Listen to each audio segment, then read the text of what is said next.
He's going to drive one. This is unbelievable.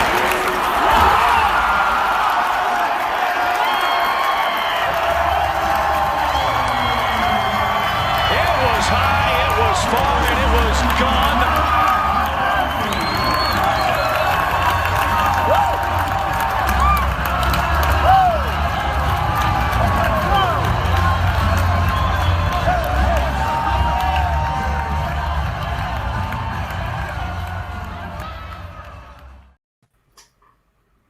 Hey, what's up, everybody? Welcome to another episode of Frolfcenter, presented by Frolfer Magazine.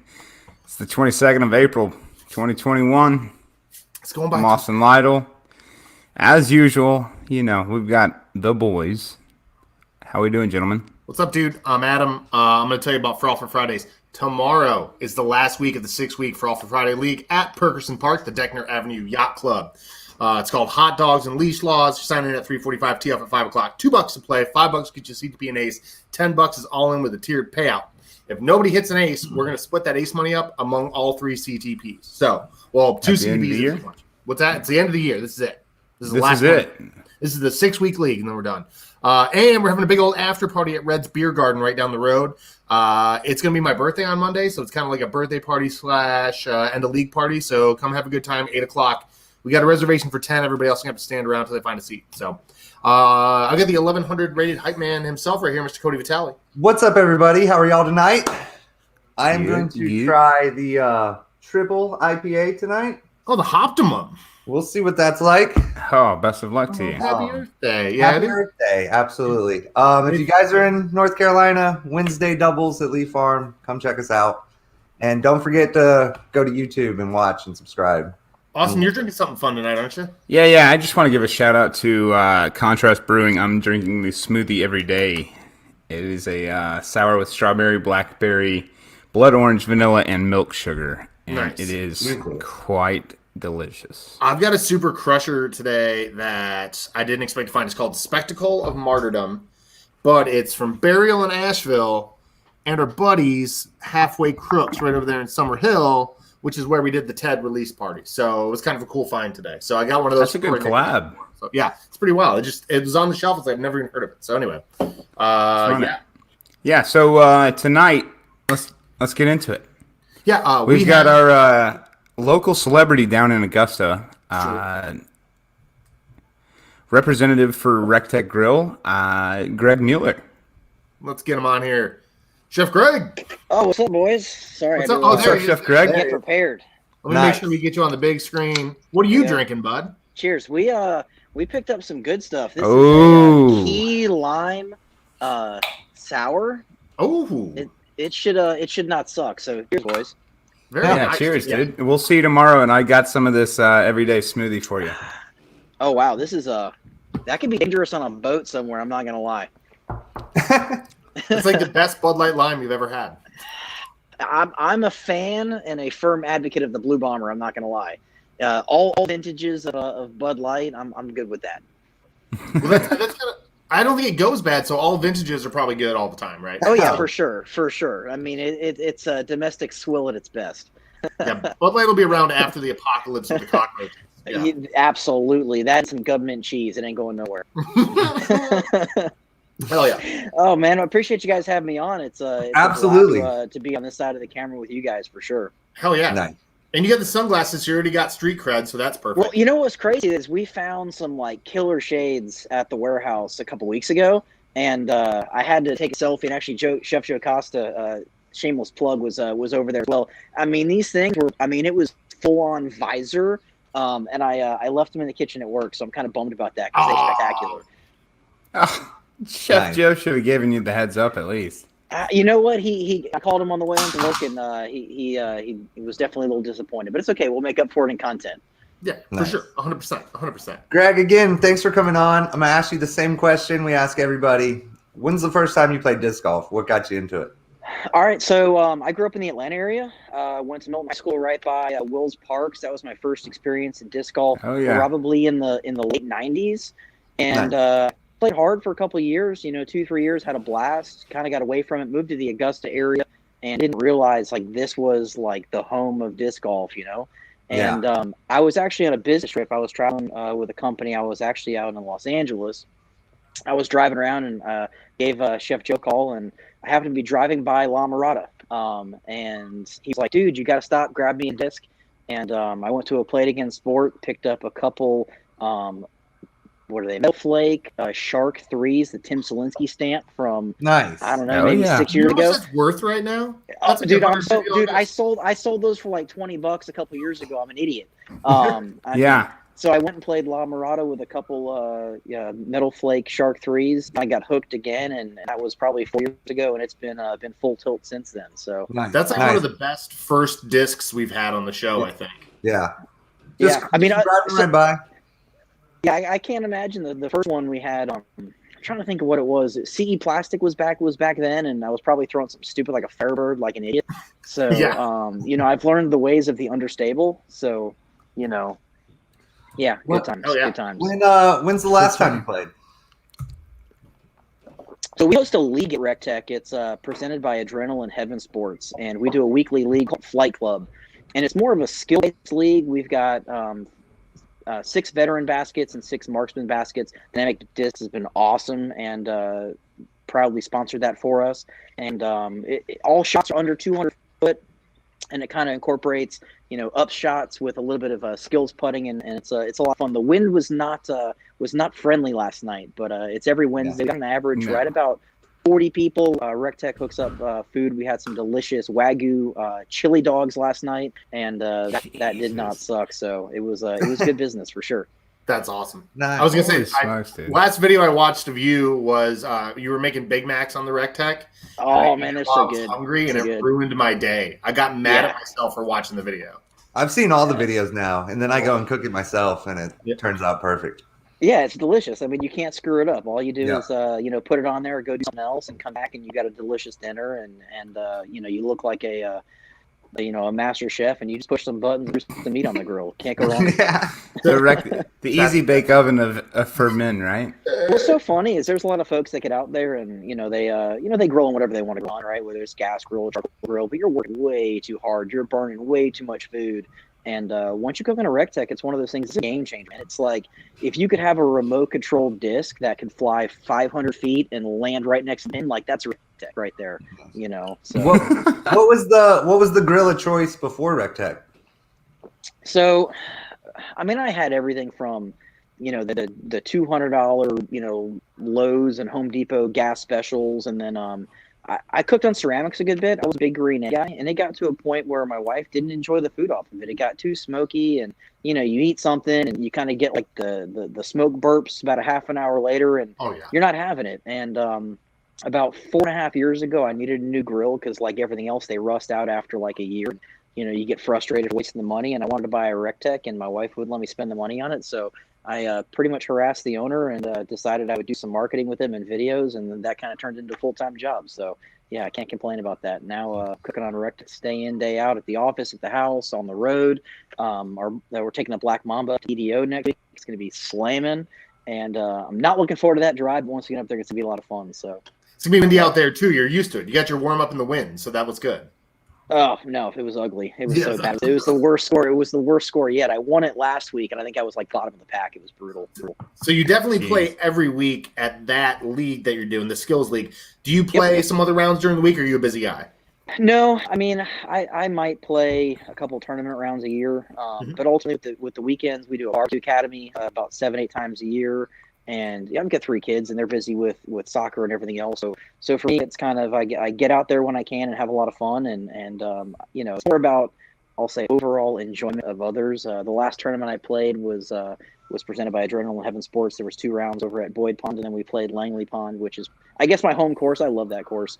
And I made a really bad bet with a guy to play with condors. So I played a par 62, 7,800-foot course with a bag of condors, and it was glorious. It's so fun. They fly like rocks with drag chutes on them. Yeah, I mean, they go about as fast as you could throw a 20-inch pizza pie. Yep. But all last year at Black Club, I threw them, and it just kind of became the running joke. So I literally packed 13 of them in a Zuka compact. And I'm proud to say I did not lose one disc. Hit the cage on 7. It's a short par 3. birdied part number 10, which is a hard par 4. And there was probably a good 40-mile-an-hour wind that day. It was ugly. So those who knows the hole, it's kind of like it's a tumble shot, but you can land by the lake and throw a massive anhyzer. And I threw it probably 200 feet out in the middle of the lake, and the wind just went straight across and pinned it. It was exceptional. So I've hit the cage with a condor, and you always wonder, like, it's going to fit, right? It fits correctly, right? It does actually fit. It kind of stopped about halfway to the hole. It acted like it was going to turn back, and it kind of waved at us, and then it was like, okay, cool, and just kept flying.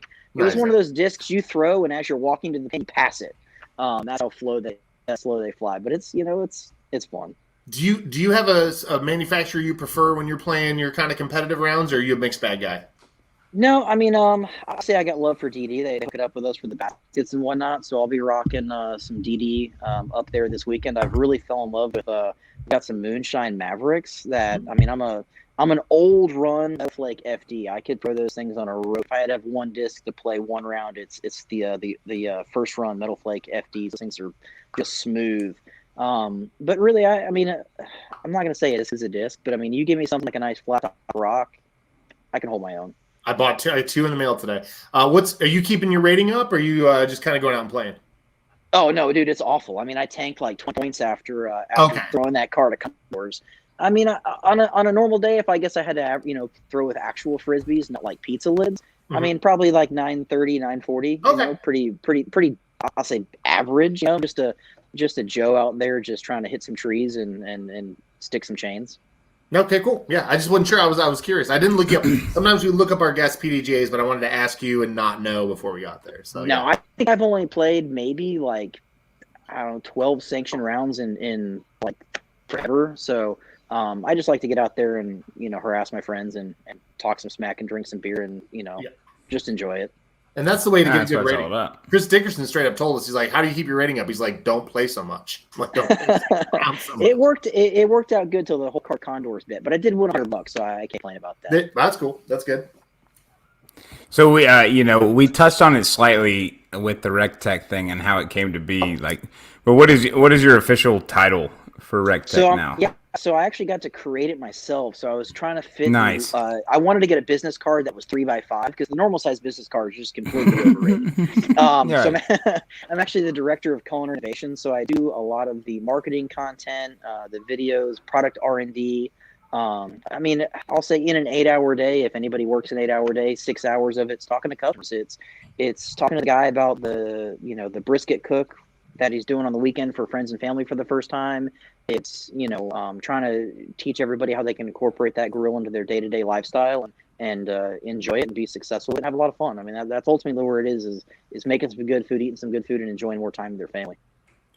Nice. And I was gonna say, I mean, you just answered every question. Yeah, I think you just kind of nailed it all.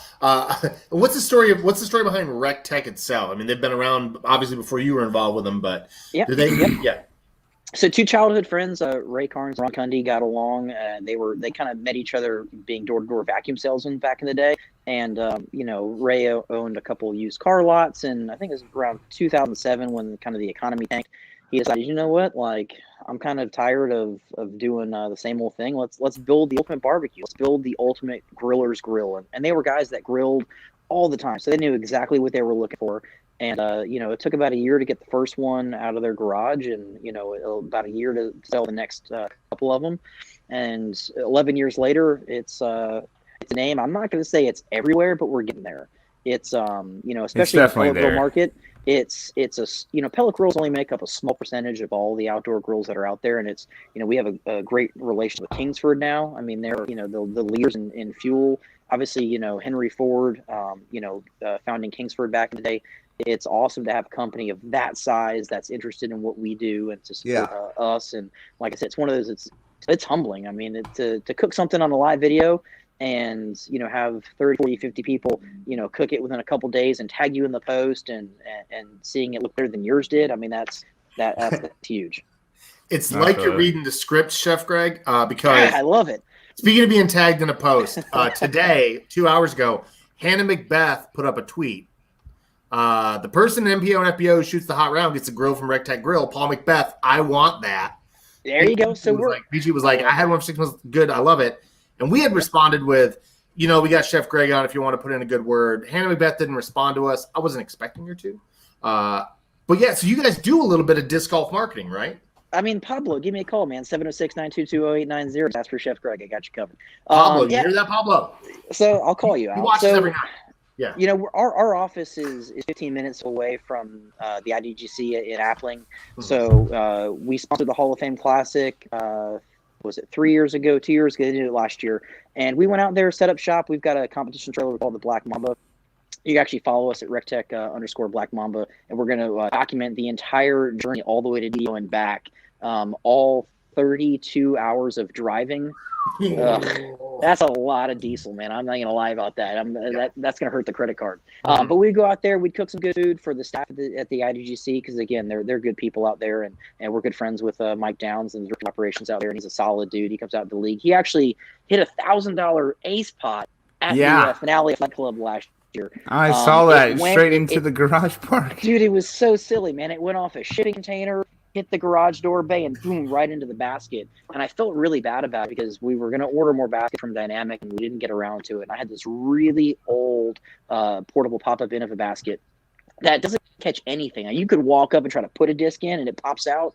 He hit an ace. It was like 240 foot, like just – I mean, it was silly. You jump over to the Journal of Heaven Sports and nobody in the world is supposed to hit this shot. No, I mean it was 10 foot back in a loading dock bay. Like here I am, the GM of Recteq is awesome, Penn Shaft. He was like, you know what? Do you think the guys would get excited about $1,000 ace shot? I was like, you stupid! Like we're disc golf rich. Of course we get excited about $1,000. People get excited about $5. Like right, you know.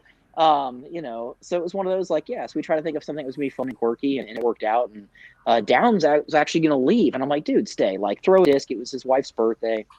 And, Whitney, fantastic lady, was like, yeah, just stay. And he was like one of the last ones to shoot, and right in the basket. It was silly. We had a camera behind the shot and in the warehouse. It was nuts. So, but yeah, we sponsored Hall of Fame a couple years ago. We gave away 4 grills the last time we did it. We did 2 grills for the winner in FPO and MPO. And then we had an ace challenge. And there's not many holes on Jackson that are aceable.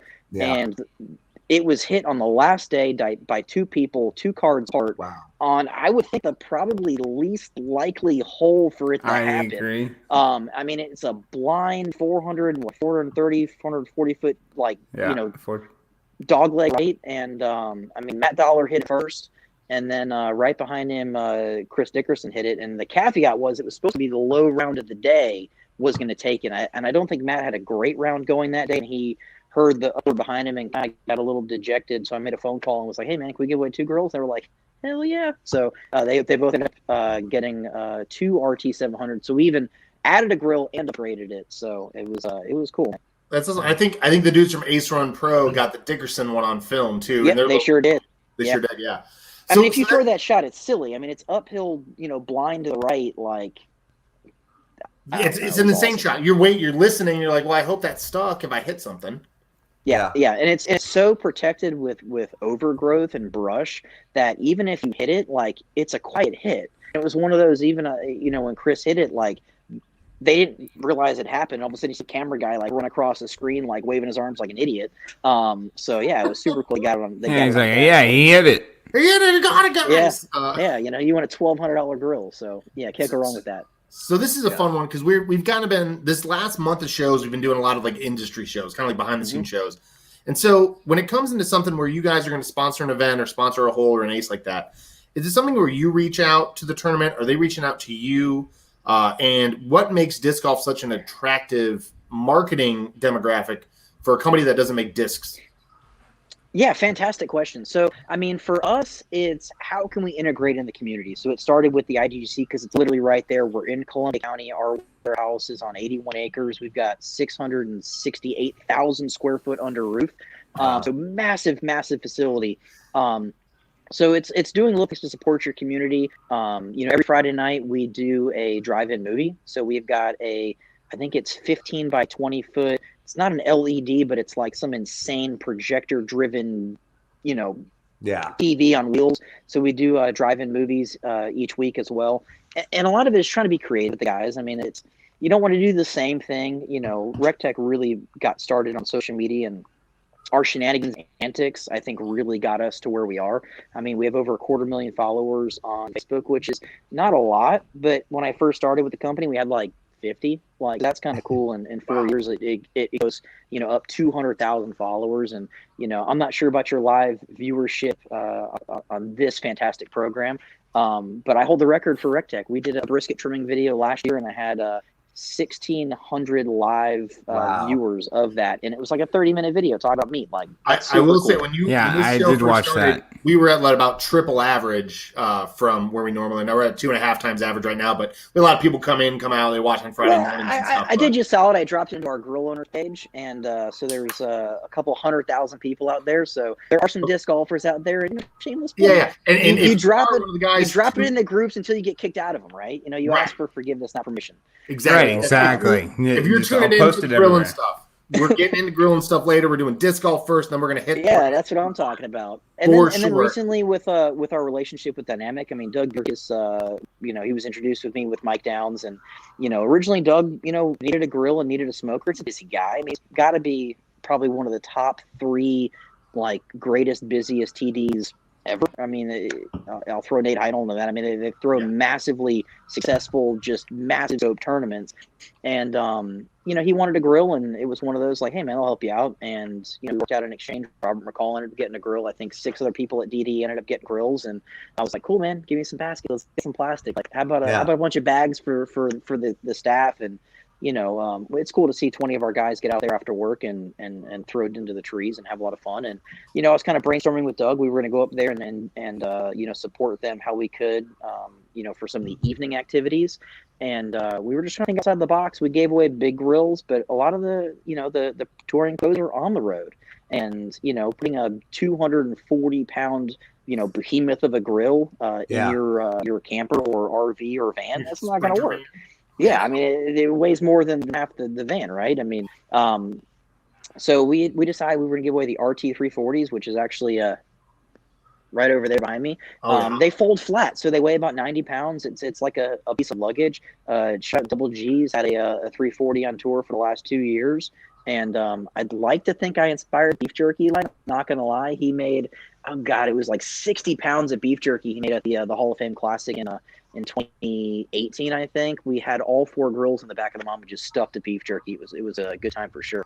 But we wanted to, you know, to kind of support those that maybe aren't going to be in contention on the final round, right? Yeah. So, you know, you pop off a hot round, you should be rewarded for that. I mean, you know, more than just a cold beer and a good dinner. So why not win a $600 grill that you can support the lifestyle, you know, all year long? So that's kind of where that came from. And, you know, like I said, me and Doug were just brainstorming, and it just kind of grew into that, and we thought it was a great idea. We're like, cool, let's do it. Yeah, the jerky. It only makes sense. Hot round. I made the first jerky I made on it. I was like, this is 10 times better than anything I've ever been making. Oh, I make some good. I make some good jerky, but this.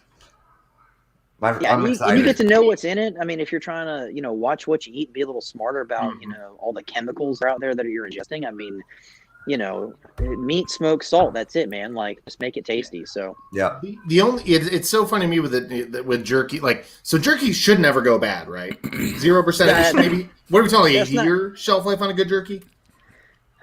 Really 30 days or more. More than 30 days. But yeah, I mean, a lot of more. It's not going to last you that long because you're going to eat it like savage. I mean, you might get 20 pounds of meat and be like, oh, I'm going to be smart about it and like allocate, you know, whatever. And 3 days later, it's gone, and you're like, oh my God. I mean, you just eat it till the cows come home. So when you make half a serving of popcorn, you're like, well, I'm going to make that other half serving of popcorn because I'm just going to eat it, right? Yeah, so sure. I mean, I mean, I like using brisket flats for jerky. Sometimes they'll go on sale, and you know, around the office we'll fill up the BFGs. It's a big freaking grill. You can fit like 60 pounds of sliced jerky on there, and I mean that'll last you about a half an afternoon. I mean it's good stuff. So I've got another kind of back of house question here on the stuff you do with disc golf. Because you've done stuff with disc golf, I guarantee you guys are getting emails every couple of weeks from tournament directors saying, hey, man, I saw you were doing whatever. Is there something that a tournament director can say to you or do that you're like, okay, well, maybe we're gonna like, what's a good thing you see in an email, and what puts them straight in the trash if they send an email that says, hey. I mean, I'll say most TDs talk to are pretty resourceful, right? Mm-hmm. They're creative. You know, a lot of people ask for free stuff all the time. And for me, like when you got your hand out further than, you know, we can shake hands, like that's kind of a turnoff for me, right? So like maybe get to know me, like let's have a conversation. Like a lot of it's a symbiotic thing. Like what can I do for you? What can you do for me? You know, for us, like when we were looking to put baskets at the office, you know, I could have reached out to a bunch of other people, but DD is very much like Recteq. You know, their social media is really aggressive. It's, you know, in a good way. It's not over the top, but you know, it's exciting. You're enthralled with the brand because of how open they are. And you feel like we call it the Recteq family. You get our, you know, owner's cell phone number. If you want to pick up the phone and call him and you know, say Merry Christmas or complain about something, he answers the phone. You know, DD is very much like that. They're, in my opinion, they're very humble and they kind of know where they came from and they're good dudes and they're just normal guys. They do the podcast, they do Facebook, they do Instagram. I'll say they're probably the most out there, you know, disc golf brand, you know, consistently, right? It's not a hot thing I'm going to do for a week or two. Like they've been doing it for years. And I was not a DD thrower in the past, and you know, but I would support the brand because I like the podcast. I, you know, thought they were entertaining, and it was cool to kind of see that. You know, we do 7 live shows a week. We're on Instagram, Facebook, YouTube, TikTok. We do live videos, edited videos. I mean, it's you know, mind numbing sometimes at all this content we put out there, and it's all free. You know, I don't care if you're cooking on a Recteq or a competitor pellet grill. Watch my videos, learn something from them, because when your grill rusts out, you're gonna buy a Recteq. So you know, for us, it's what can we do to help out, and we don't have, unfortunately, a lot of low ticket items. So reaching out to me and saying, hey, can I get 200 or something? Probably not going to happen. Coasters? Do you guys have coasters maybe? Yeah. I mean, we got koozies, but dude, these are like premium koozies, man. Right. I mean, these are not like your regular like run of the mill foam koozies. We have a brand to uphold here. No, I'm just kidding. So it's kind of hard for us to do that. So let's go outside the box. Like we have grill trailers. So if you have an event locally and you're going to cook food for a lot of people, cool, man, here you go. Just bring it back clean. That's all I ask. I don't charge you for it. You know, don't tear it up, bring it back clean. That's all I want. You know, is it, can I cook some food for you? Can, you know, we do some co-branded marketing? Can we do something that can bring eyes to you and eyes to us? That's really kind of where we're looking at. And I think disc golf is close. Like, you know, I love the sport. I think it's fun. I think it's growing. We had a commercial on the DO, you know, last, what was that, on the CBS Sports Network? Yeah. So it's so close. And it's, I think in the next, you know, 12, 16 months, I think it's going to change for the better. And I think it's going to get more mainstream. And I think you're going to start to see a lot of those bigger sponsors and those bigger companies with discretional income to support events and support players. And I mean, if you look at the openness of the pro side of contracts and stuff, that's all good. I mean, that's nothing but good stuff. And again, the more events that are going to happen, the more AM players. I know PDGA membership is booming. So it's like I said, there's a lot of really good stuff going. I think in 12 to 16 months, it's going to be huge. Yep. Absolutely. I agree with that. If you could buy stock in disc golf, it'd be like people buying Bitcoin and Dogecoin right now. Yeah, Dogecoin. Dude, I mean, it's crazy to see something like that is so popular and fun that you kind of almost take for granted. You know, then you see commercials and ads, and you know, you see videos that have. I mean, look at Jomas and Simon and all these YouTube channels that have hundreds of thousands of subscribers, and a video drops, you know, and within 6 hours they've got 200,000 views. I mean, that's awesome. And the algorithms that we study on our side for grills and sales and what videos hit and keywords and meta tags and all this stuff that's behind the scenes on web-based marketing platforms. You know, disc golf is out there just crushing it, which is awesome. Dylan Pollard with a hand of the guy, Greg Mueller. Yeah, he was. So Dylan, shout out. He was at we do a staff academy. We teach our customer service reps how to cook competition brisket, ribs, chicken, and pork. We do have it's $1,200 class that we give to these guys for free. And he was at that class last Wednesday, and we did some delicious brisket and stuff. But Dylan is one of our top CSRs out there. Just super nice guy. That's awesome. Nice. Very, very nice. So besides disc golf events, is there any other events that Recteq sponsors or supports? I mean, we do a lot. COVID was kind of tough. I mean, we do a lot of barbecue events. We'll do a lot of Kansas City barbecue competitions. You know, about 6 or 7 a year we'll do, and we do pretty well. And a lot of those were shut down last year, obviously, with most of everything else. Mm-hmm. And they're just now starting to come back. You know, some of the guys are going to go to Memphis in May, which is kind of the World Series of barbecue, 2 weeks after DDO. And then we hope to get up there and actually cook the event in 2022. But as far as sponsoring events, you know, we've got some barbecue teams out there that represent us and do a really good job with it. That, nice. you know, that grind, you know, week in, week out, that might cook 35, you know, weekends a year for professional events. So we can't quite do that. I mean, again, we're doing our barbecue school, you know, 7 times a year. We've got events at the office all the time. So for me to say I'm going to hit the road and do 35 events, I mean, I love my wife. I love being home in my kitchen here outside. Yeah. So, you know, I'll do a couple of the big ones, but I mean, I don't see myself being a touring professional of barbecue, if you will. Yeah. They'd be in a world of hurt though, because we got a pretty good track record of doing good out there. So if somebody did want to go to a really good barbecue event, what would you suggest for them? Oh, I mean, a couple of your favorites, maybe favorite town, favorite event. Yeah, I mean, I've got some that are special to me. I mean, there was Boss Hog in Waynesboro, Georgia is a fun one. What's up, Rob Barocha with Bullhorn Barbecue? He's got a great podcast as well. He's a terrible disc golfer. He's actually going to be one of our guest instructors at the June Academy. It's funny. I have a really good podcast, and I'm a really bad disc golfer too, so it's totally fine. It's a common thing. It's okay, right? Yeah. It's all about the like, the share, and subscribe, right? Yeah. So for me, I mean. Find the YouTube page. Find the YouTube page. You got to ring that bell and hit that red rectangle. You know. So for me, I've got some special events. I mean, my first barbecue competition was the Banjo BBQ in Evans, Georgia. I overthought it completely. It was one of those. I've done a lot of professional chef events, and I mean, you're in a white jacket and a toque, and you've got judges and people watching you in the kitchen tasting the food. And competition barbecue couldn't be further from that, because you know, once you park your rig, they kind of give you the blessing, and then that's it. That's the last time you see a judge. You know, in the process, you're giving them some good food. So our first event was Banjo BBQ in Evans. I ended up getting a call, which is top 10 in pork. We actually finished second, so that was pretty cool. And then we did the Big Pig Jig in Vienna, Georgia. It was the first time a pellet grill has ever gotten a call in a Memphis Barbecue Network event for a whole hog. We finished 5th. It's a lot about breaking the mold of what a pellet grill can and can't do. Is that kind of a thing, or like the purists a little uneasy about the pellet grill still? Is that an issue? No, I mean, they're all cheating. I mean, if you look at what's popular as far as a cooker and a kitchen barbecue, obviously you have your offset smokers and they do a good job, and that's your old school. I mean, you're opening doors, you're building fires, you know what I mean? But there's a lot of science to that, right? So there's some ritual there, I think, that people seem to like a little bit too. I mean, it's primal. I mean, I got a buddy that cooks on one of those, and it's a primal thing. It's cool, it's exciting.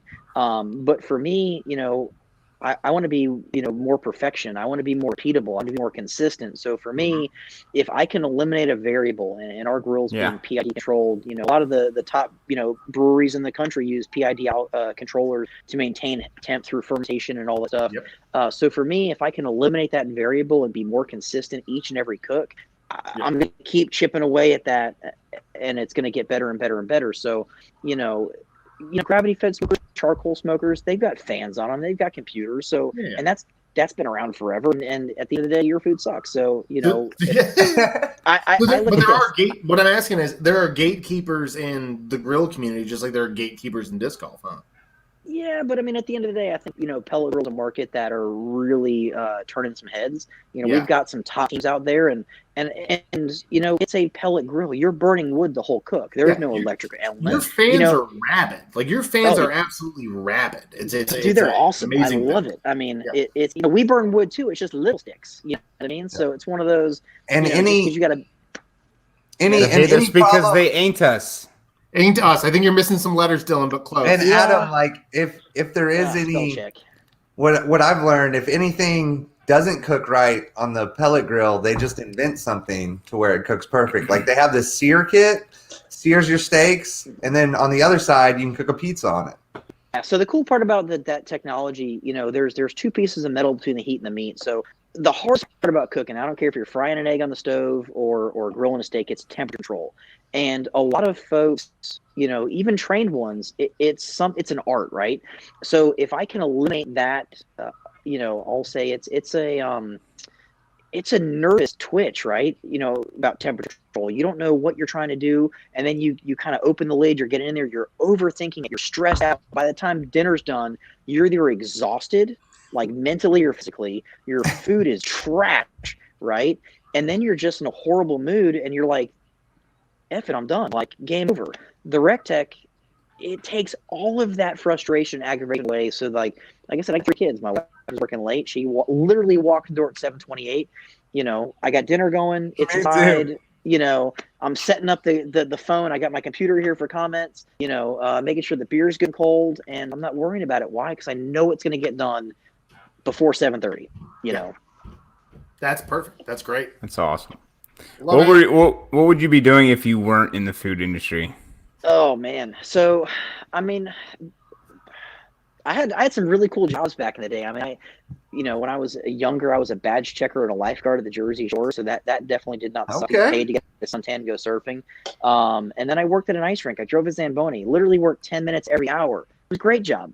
I didn't want to sit at a desk. It was one of those things like I like to be busy. I like to be working with my hands. And, my parents didn't cook. I mean, we literally ate 3 things all the time. That was it.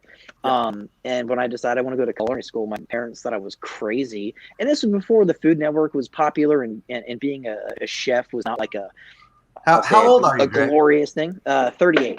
Okay. That's good year, bud. That's good year. Yeah. I got 2 more days in it. There you go. So, I mean, 20 years ago, it was not like a popular thing. So no. I went to school and had a lot of fun and got I got lucky. I made a career choice at the right time. I worked at some really good places, and I had employers that supported what I wanted to do, and they thought it was important, so they would let me continue education and travel and compete, and really just they supported it. And it was kind of one of those things that it made me much better than I was, or had I been just stuck behind a stove or whatever. So like I said, I kind of rolled the dice and got real lucky. You're reading the script again magically. I don't know if you're reading it off my glasses or something, but my next question I had written down was, you used to work for a little company called Sodexo that I also used to work for like 13 and a half years. I wanted to know, how long was your sentence with Sodexo, and how hard did you party when you left? I really enjoyed my time with Sodexo.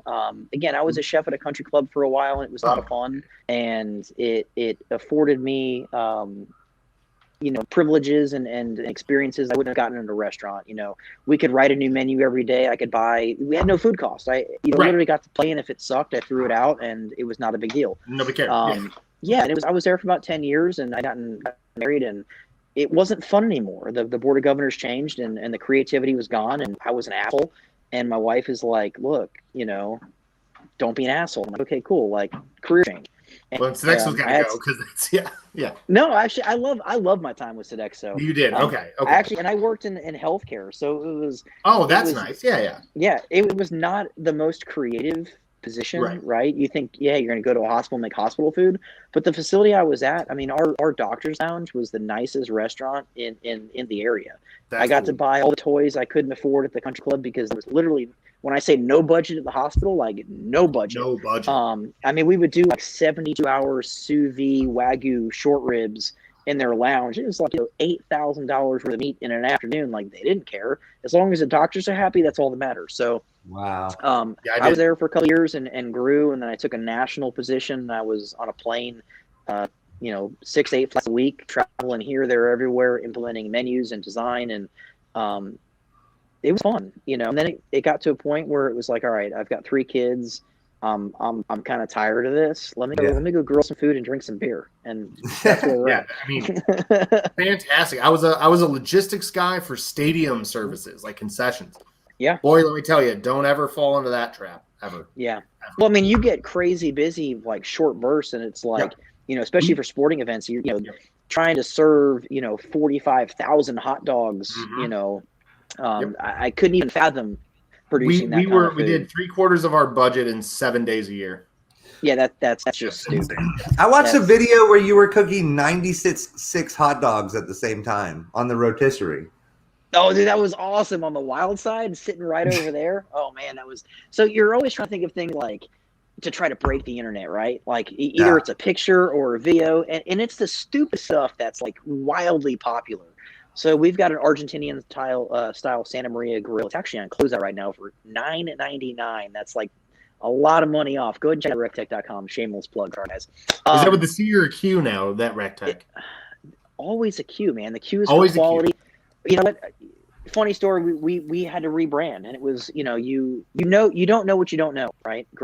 Kind of going through the process, and we wanted a brand, and we wanted to trademark some stuff. And now we are a registered company, so all of our products are block stock. I mean, solid. And through that, we wanted to change some things, and the name change was part of that. Cool. And it seems simple that it's still Recteq, and it will always be Recteq. And we just added the Q for quality and barbecue, and we're outdoor lifestyle. We've got coolers, we've got grills, we've got a whole bunch of stuff coming down the pipeline. So we're always working on something. Hell yeah! Okay, I wanted to clear that up because I know that like some of the tag, the handles have the C and some have the Q. It was a new thing, so yep. About a year ago, it all changed, and yeah. So you get to smoke meat every day, all day. What is your favorite thing to cook and eat yourself on the Recteq? All right, so I'm kind of barbecued out. So I know you want to hear brisket burn ends, this and that. We do that stuff so much that like literally pulled pork, I can't eat. Like just even the smell of it, I'm like stop. Like anymore. I just no. You cook so much of it, it's just not fun anymore. Like, yeah, when it's delicious and you can like look at it and say, okay, cool, like that's going to be really good. Yeah. I don't want to eat it.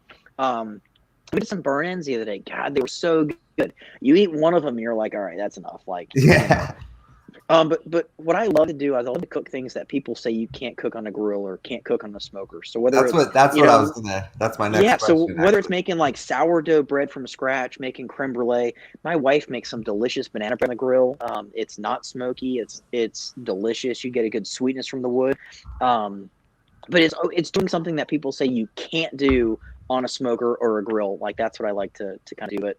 Tonight it's simple. It was we did some roasted broccoli and some split chicken breasts, but it can be anything around here from steaks and chops. And we try to eat healthy because eating the stuff at work is heavy, and I probably could lose a couple pounds and be better for it. So I love this one. I love this the pumpkin pie cheesecake from Courtney Bradley Schiffel, and also local dude Johnny Avery made cheesecakes on the Recteq. So yeah, so I mean, again, cheesecake, it's temperamental. Like it doesn't like temperature swings, and I don't care how fancy the oven is at your house.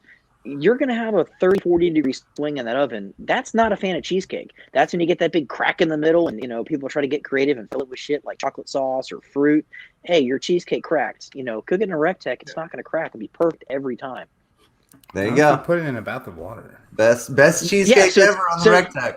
Yeah, and you do put it in the water bath, but even in an oven, it's still gonna crack, and you don't have to do that on the Recteq. And again, you're gonna have that air and that smoke kind of circulating that food as evenly as possible, and it's the perfect environment to cook anything. And I don't just say that because I work there. I was a fan of the brand before I started cooking, and that technology I used a lot in the professional kitchen, and I thought it was fascinating. Somebody thought it was like a good idea to put it in a grill. I'm like, this is genius. You're taking all of that sort of technology advances in temperature precision and putting it in a grill, like genius. Yeah, genius. Yeah. All right. So let's say they take a grill master, they take a pellet grill master, they take somebody who sous vide and sears stuff off, and they put it on MasterChef. Gordon Ramsay. Yeah. What's his name? What meal are you cooking to show off? All right. So if I'm going after Gordo, I'm making haggis, right? I'm gonna make the most authentic, badass, like unbelievable. Like Mama made it for him. Yeah. Oh yeah. Like I want him to like have that moment where like he blinks and like his grandfather, his Single his tier. grandmother is literally looking right across the table. I mean, it's one of those things, and if it sucks, it's like, dude, you're eating haggis. Like, Yeah. this is badass to begin with, right? Have you made on Dewey? Oh yeah, we make all sorts of case meats and sausages, and we actually had a customer that joined us last week at Academy. He's actually in the Atlanta area. He made a couple salumis that he dry cured on the Recteq for a while. Okay. Man, dude, it was. Ooh. I mean, he gave us 2.5 pound chubs of 2 varieties of salumi. Unbelievable. Yeah. Yeah, There good was stuff. almost an unbelievable in there, wasn't there? Yeah. It's No, hard to stay in you shape know when what? you're eating that kind of stuff, man. I'm not gonna get your show banned. I know how to push the limit, back it up a little bit. Okay. Yeah, we're We- PG-13 plus. We have those One choice week. words that you can kind of lead into, but you don't say. You know what I'm saying? So Oh, Yeah, exactly. yeah, exactly. Hey, absolutely- so I give you $1 million to put into Recteq to expand the empire that is already Recteq. Where does it go, and what do we do with it? yeah, so I think we have our core lineup consists of the lifestyle series. So that's gonna be the 700, the 590, the 340, and 2500. They're bulletproof. I mean, their construction is all stainless steel. The ceramic ignition system, literally anything that could potentially be upgraded comes standard, right? Longest warranties in the business. I don't want to change that, right? So what are other things to do while you're grilling, right? What are other activities, events, things that would support that? So obviously coolers, no brainer, Yeah. right? Because Yeah, you're drinking, yeah, your obviously, beer's got to yeah. be cold. And coolers is cool because it's not just about keeping your food cold, right? But you also keep it hot. So maybe you're gonna, cook a bunch of pork butts, put them in a cooler, and take it to an event somewhere. I mean, Recteq Icers got you covered, right? We've got 3 colors of a 45 quart cooler. I'm sure there'll be more sizes, bigger and smaller, coming down the pipeline soon. We got the wild size. You got that open pit sort of ethnic, Santa Maria style, Hispanic, roots style of cooking there. We've got a wok, so you can do stir fries and all your ethnic foods there as well. You can deep fry in it. Stop it. So it's hungry. right there, wrong side, right there. It's back. My camera's backwards, so it's sitting right over there. Right.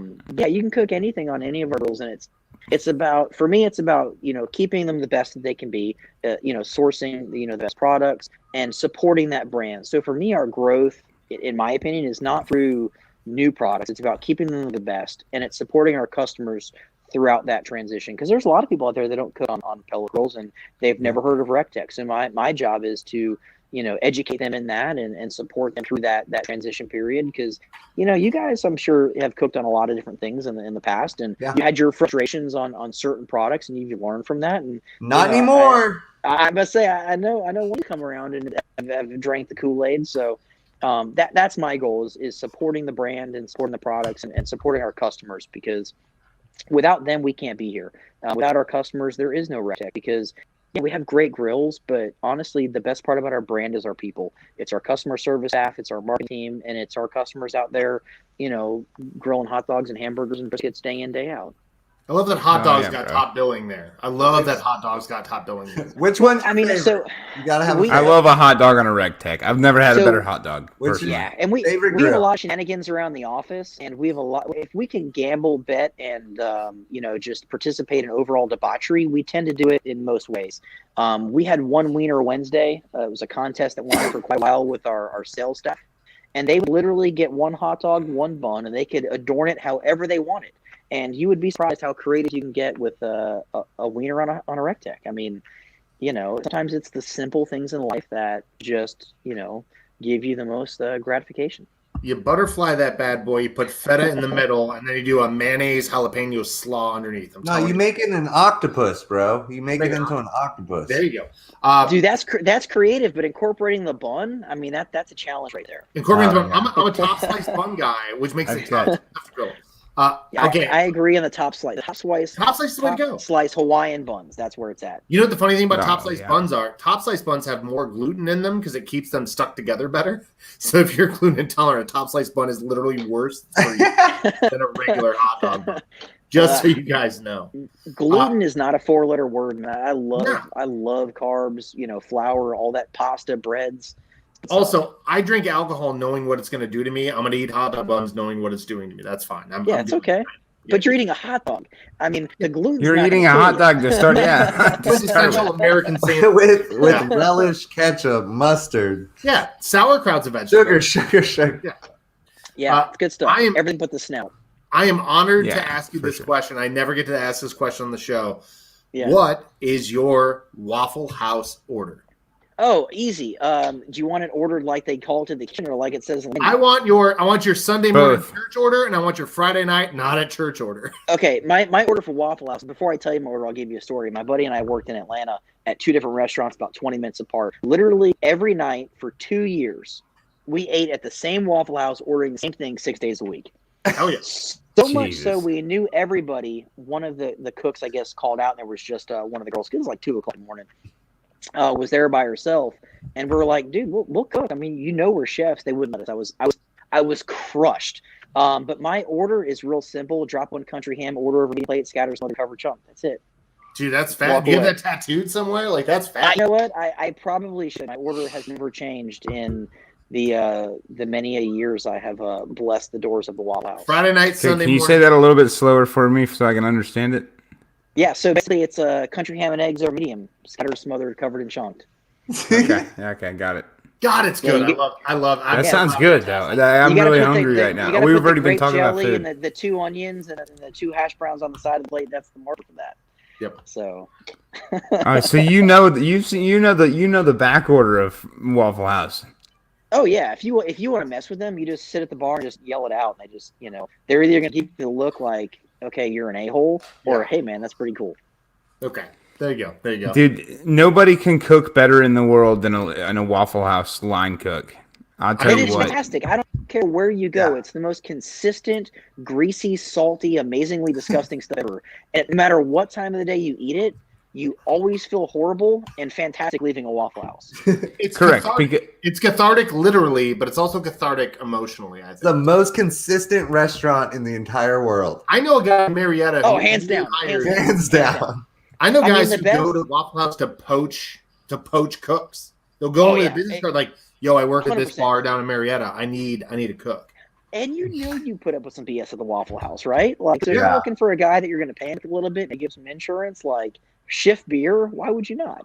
But I Yeah, love when Anthony Bourdain was down in Charleston and went to Waffle House with Sean Brock. Dude, if you've not seen that video on YouTube, that is gold right there. Anthony Bourdain is literally speechless he's in by the awe. Waffle House. He's in awe. Like he was intimidated. I mean, he was frightened to his core about his Waffle House experience. It was great. He was worried about going in, and when he got there, he had an epiphany. I feel like. Oh yeah, I mean, it was angels singing, flying around. I mean, all senses, right? It was And not to go on too much of a tangent, but there's a really good video of, I believe it's Anthony Bourdain taking Alton Brown to the Claremont Lounge.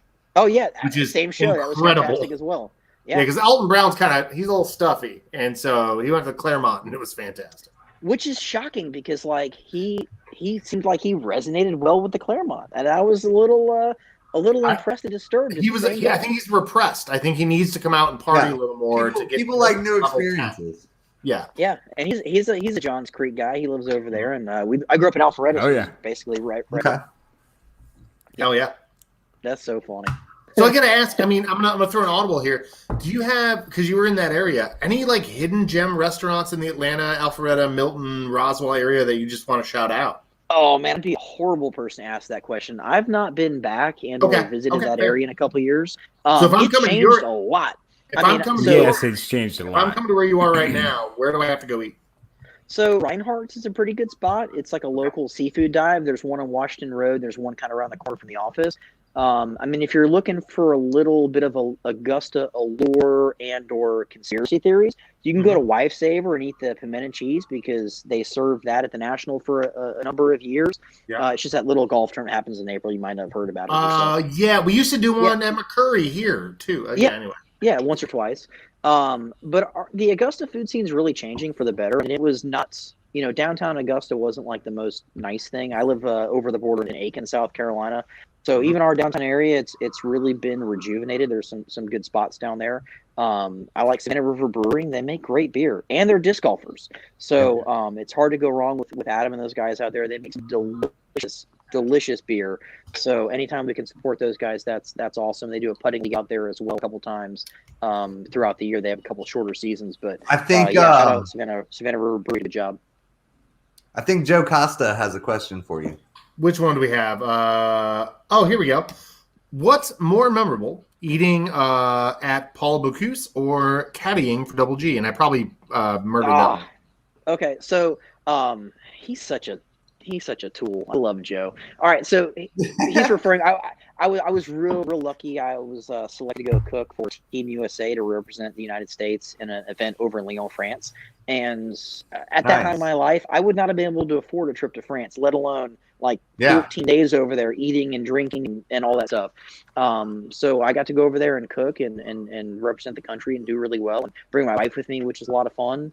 But Double G, we've been friends for I think 3 years now. We text back and forth, and he's in town. When he's in town, him and Jess will come over for dinner when they're at IGC for the Hall of Fame, and he's just a good dude. So it was a lot of fun going out there, just kind of caddying with Double G was a lot of fun. It was a fun couple days out there. And did it make you feel bad about the distance in your game?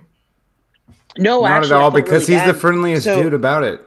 No, this was so funny though. So we were he's on hole 4, and he went for a big Anheuser, kind of got a little bit of the shul and ended up to the right side before the bend back. And this is the new 4 on Jackson.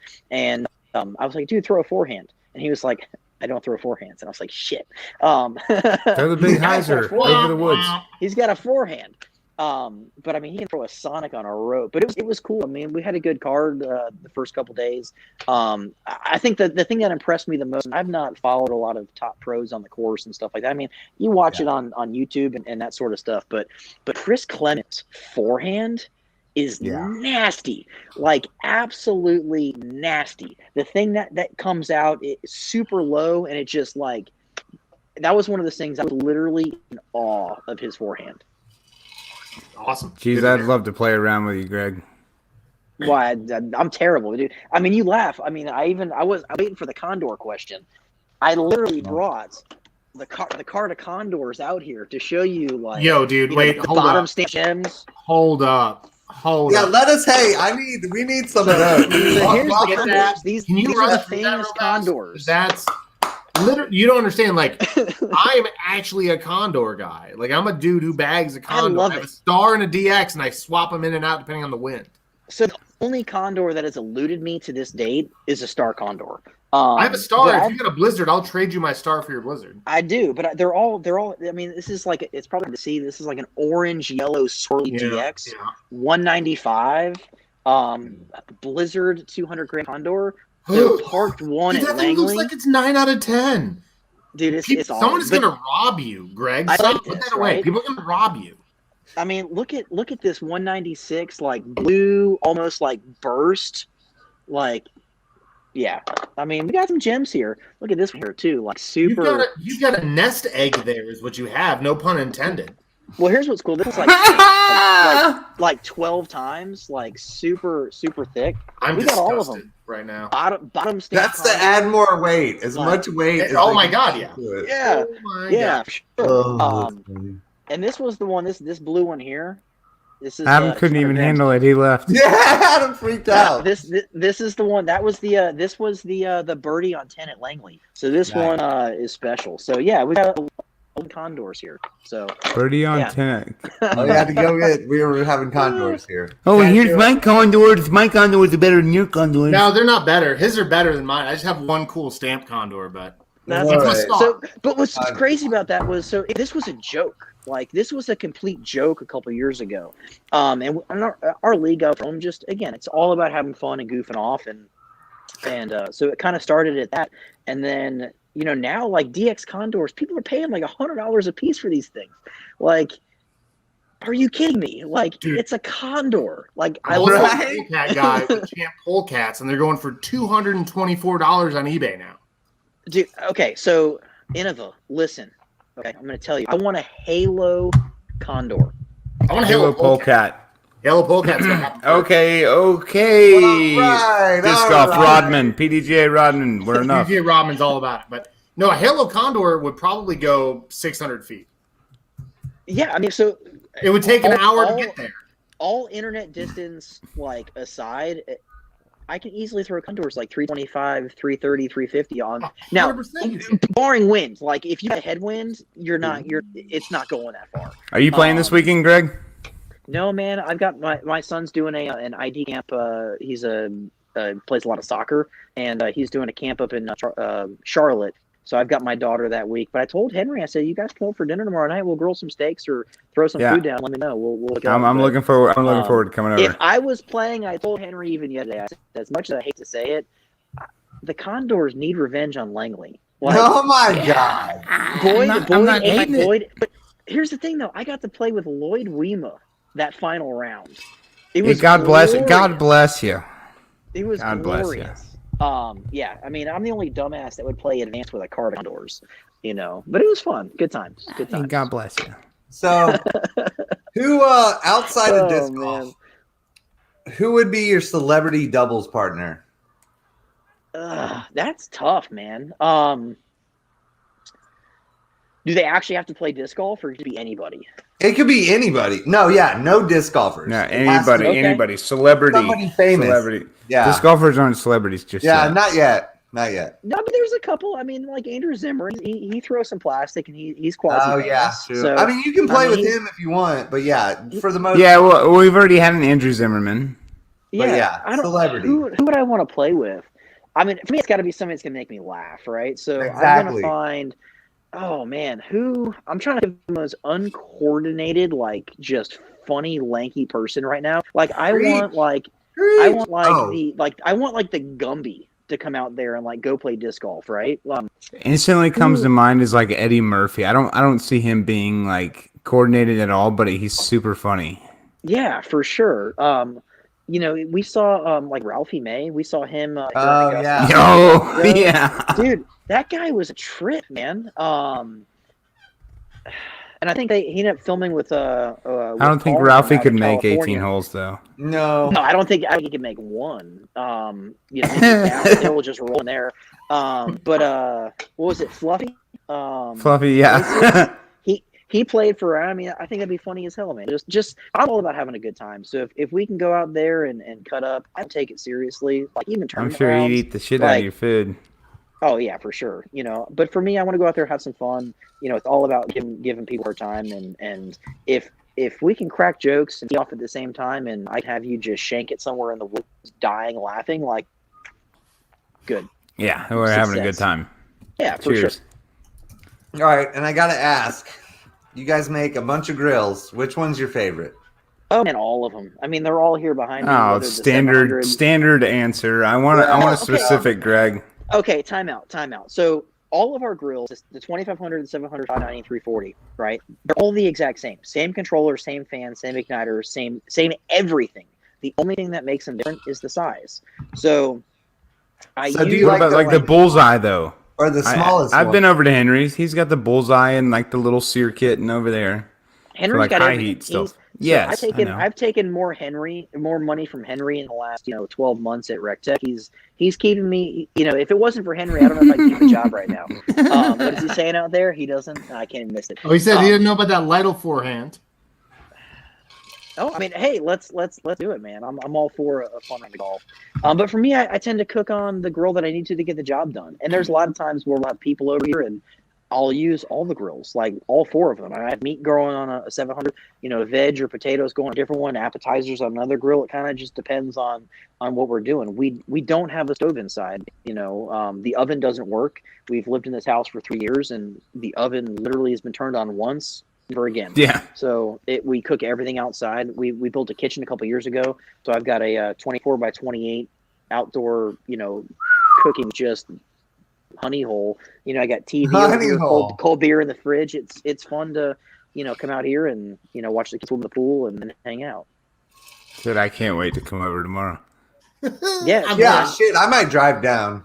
I mean, there are some openings in MPO. I think Henry, if you if you bribe him hard enough and sign up, he Oh might no! let If you I in. call Henry right now, he'll be like, "It's cool, Cody. I got you." Yeah, I'm sure Yeah, for he'll sure. comment here in the comments here in a second. I Yeah. just saw him a second ago. I love Yeah, it. so- I love how he spots up grill miles like a NASCAR driver during every. Well, the grill was working real good today. The 720, the 700, the 680, the 500. The restriction plate on the 900 wasn't working so hot, but we took it off. It's fine. But what's crazy though is like, we do live shows all the time. So like, this is what we do day in, day out. Like, so today, we were filming, a product spotlight video. We did, 2 live cooking shows today. I did an edited video for another company. So like, it's literally, this is like hanging out, drink. I'm not cooking right now, but it's just hanging out, drinking beer.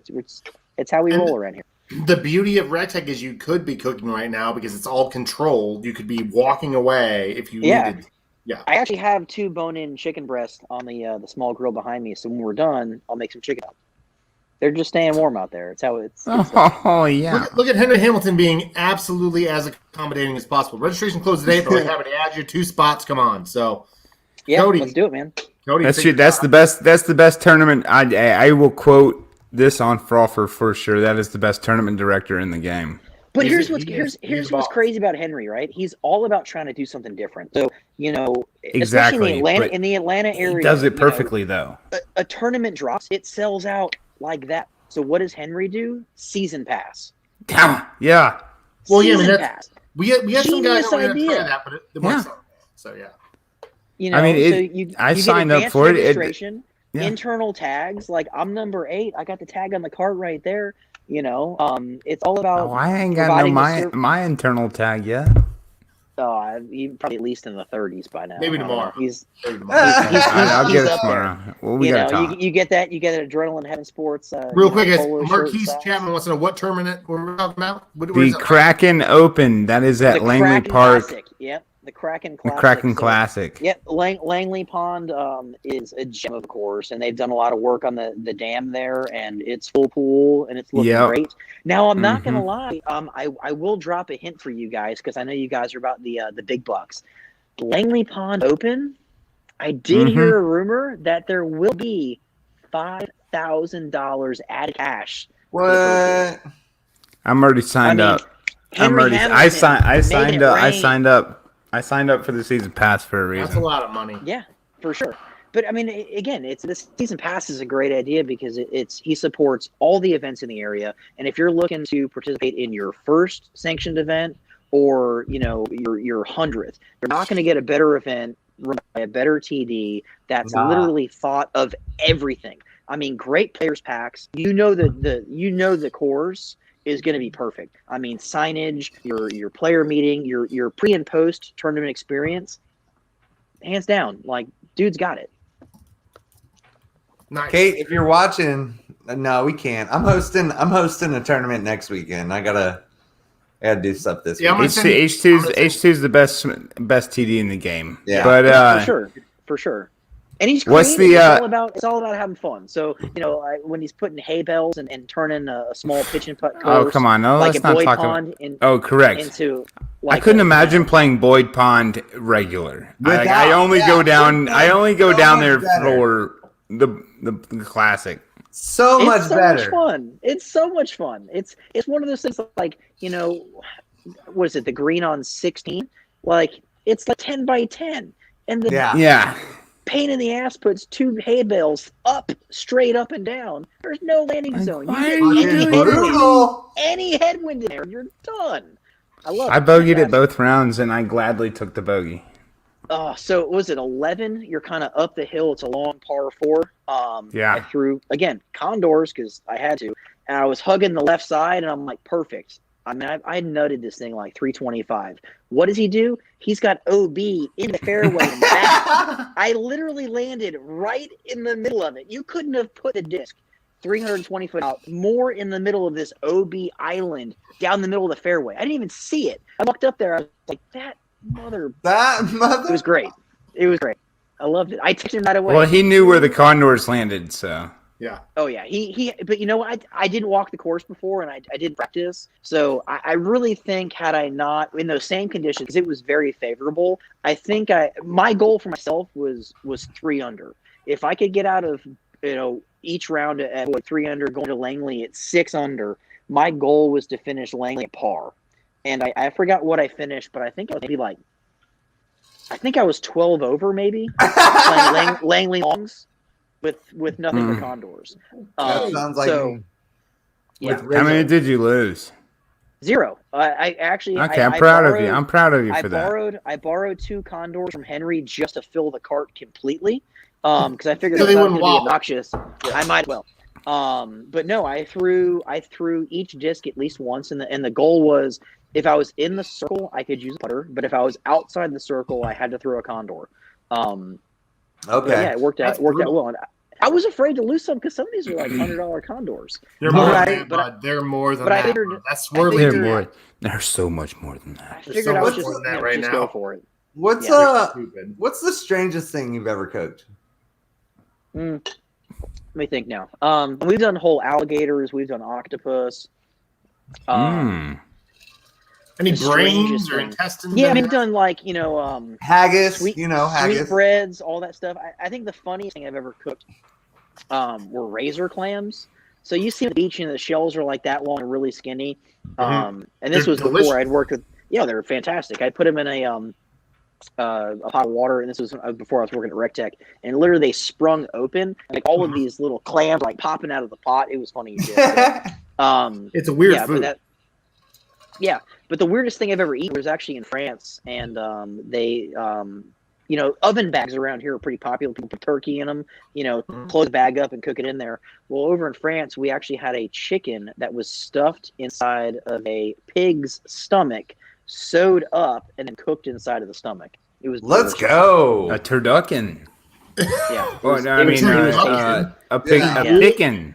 Yeah. Well, It's it's a cool bacon. because like A bacon. they ladle this hot stock over the stomach and it like balloons up and the chicken basically steams inside of a pig's stomach. So it comes to the table. It's like a balloon on a plate. I'll have to shoot you guys the pictures. It was pretty cool. Dude, yeah, That sounds please. wild. That sounds That's insane. insane. Like, what kind of? I mean, you can't just eat that plain. You got to eat it with some sauce. Well, it's got Oh bacon no, man! grease on it. Well, they took fresh French Perigord truffles and put them under the skin of the chicken. course So, they like did. all of this flavor is yeah? there, and the guy carves it tableside. Yeah, it's next level. That Oh, sounds oh Of yeah. course, it has truffles. Why wouldn't it have truffles? Why You know? wouldn't it have truffles in France? And that was the most expensive dinner. So of that trip, that was the only thing I had to pay for. Was that dinner, and I think with tip, I think it was like $1,600 for my wife. And I gotta tell you, I would do it again tomorrow. It and you was pay double probably, right? oh, without question, it was the most amazing food experience I've ever had. And Wow. it went on for like 4 hours, and Yeah. it was one of those things that was like great. But funny story about France too. We were in a city. It was Peruge. It was a walled city. So our team manager was from this area of France and knew this guy, and we wanted to eat frog legs. So he calls him up, and they literally, caught these frogs within like, the day or two previously. So we're walking up this cobblestone little walled city, and it's dark. And, my wife and I are like, where in the hell are we? And it would speak French. I mean, like, we're like the typical American, like, horrible tourist. So we sit down at this restaurant. We're the only people around, and the owner of the establishment comes over and starts talking to us. And thankfully he was speaking English, and he had a picture on the wall. It was fantastic. So it was a picture of Bill Clinton and stuff from back in the day. He was like, oh yeah, Bill Clinton sat there, and, Hillary sat there, and he was like, no seat for Monica. And she was under the table. And I was like, yes! So it was great, man. Like I said, America's such a punchline. I love it. Yeah. Oh, so great. So great. But it was one of those things, like you're over there like almost intimidated about like the experience, the food, the culture. Yeah. And then like that's the icebreaker. Like, dude, like you're my homie, man. Yeah, that's perfect. That's amazing. It was great. We got a couple more for you, Greg. Yeah. All right, fire away, man. We're good. What's It's the almost time for longest you've refill. ever had to like tend to a smoker, and how many beers did that take? Okay, so that's a great equation to how long things work. So for our barbecue academy, I stay on property from Thursday all the way to Saturday. Because there's no point in going home because we're up making breakfast, we're cooking whole hogs. But usually for a barbecue event, we'll go to an event, say Thursday. We'll unpack, get the trailer all set up, get the grill ready, prep some meat. Friday, you kind of do a little bit more of that. Maybe you'll cook an ancillary category Friday night. But you're good for probably a good 15 to 22 beers a night. During a contest Saturday. That's Bud Lights, probably, right? Oh, dude, it's Blue Bomber all day long. You know what I mean? You're not drinking the good stuff. You are right. That's dilly. You're trying to just hold the level. Yeah, so you're just replacing the water loss with beer because again, Bud Light and beer, it's kind of like right there, but more nutrients. It works. Yeah, more nutrients. Fastest beer to freeze. It's a little bit of calories to sustain you throughout the day. But for a contest, you're waking up. For me, I wake up at 4:00 for a contest morning, and I get everything started. I'm a hot and fast guy, so I'm doing my briskets start to finish 5 hours. I'm not a low and slow kind of guy when it comes to that. I think the hot and fast, you get a better texture to your meat, better flavor. But from the hours of like 10:30 to 1:30, no beer. And then after that, it's game on, man. What's the longest you've smoked something? The extreme. I'll say the biggest piece of meat we cooked was a shoulder pod. That was, let me think, how big was that? I think it was about 65 pounds, and that went on for about 30 hours. That's two of my dogs. Yeah, but normally I'm doing, if I'm doing like pork butts, you have a pork butt, 10-pound pork butt, 8 to 10 hours.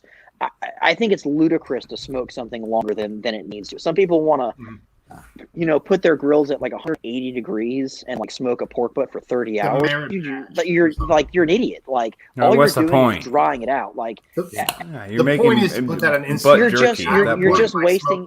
Yeah. You're wasting your time. But once the meat hits about 135 degrees, it can't absorb any more smoke. So all you're trying to do after that is get it as quick as possible, preserve all of the moisture and flavor in that meat as you can. Whoa, Greg, again, they got to pay for this information. I'm smoking. Hey, there's no secrets at Recteq, all right, guys? There's no secrets. Shoot me an email, chef@recteq.com. I got you covered. I'm smoking pork butts for my tournament for all the people. So you guys are kind of like open source badassery for grill folks, which is kind of that's what I'm saying. Like I feel like I need to be paying you right now for all this information. Just buy a pellet grill from Recteq. You go buy a Recteq. So sign up here, but it's super simple. Go ahead and sign up for the Langley Pond Open. Okay. Win $5,000, right? Well, I mean, I don't know. At first place, it'd be $5,000. First place easily be enough to give you an RT700, right? 6-year warranty, $1,200. You can cook anything on that grill. Henry told me about those dingers up at the front. Hey, we don't talk about showcase. That. You're good. Yeah, no. Okay. We do have some scratch and dented grills. We can't ship them. It's few and far between. If you're local, it's great. If you want to make the pilgrimage and come check out the facility, you might come across a good deal.